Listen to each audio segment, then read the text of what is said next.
আমাদের রাজ্যে পশ্চিমবঙ্গে নতুন সরকার আসার পর থেকে, বিজেপি সরকার আসার পর থেকে আমরা একটা ট্রেন্ড খুবই দেখতে পাচ্ছি। সেটা হচ্ছে, যেই সব তৃণমূল নেতাদের বিরুদ্ধে দুর্নীতির অভিযোগ আছে সেই সব তৃণমূল নেতাদের গ্রেপ্তার করার পরে পুলিশের হেফাজতে থাকাকালীন তাদেরকে রাস্তায় ঘোরানো হচ্ছে। কাউকে কাউকে হাফ প্যান্ট স্যান্ডো গেঞ্জি পরে রাস্তায় ঘোরানো হচ্ছে, আবার কাউকে কাউকে আমরা দেখছি কোমরে দড়ি পরিয়ে রাস্তায় ঘোরানো হচ্ছে। এবার সেই তালিকায় যোগ হলো ক্যানিং পূর্বের তৃণমূল নেতা শওকাত মোল্লা। তার নামে ভাঙড়ে যে বিস্ফোরণ হয়েছিল সেই বিস্ফোরণের অন্যতম মাথা ছিল শওকাত মোল্লা এবং তাকে পুলিশ গ্রেপ্তার করেছে।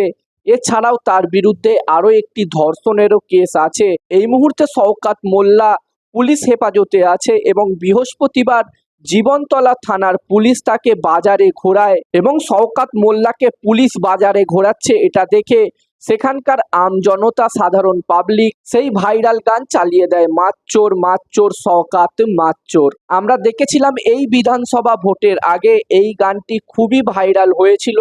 এখনো আমরা এই গানটি প্রায় অনেক জায়গায় বাজতে দেখি।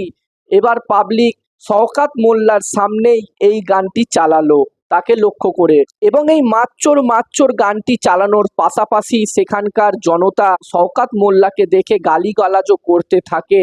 এই মুহূর্তে শওকাত মোল্লার নামে দুটি কেস চলছে।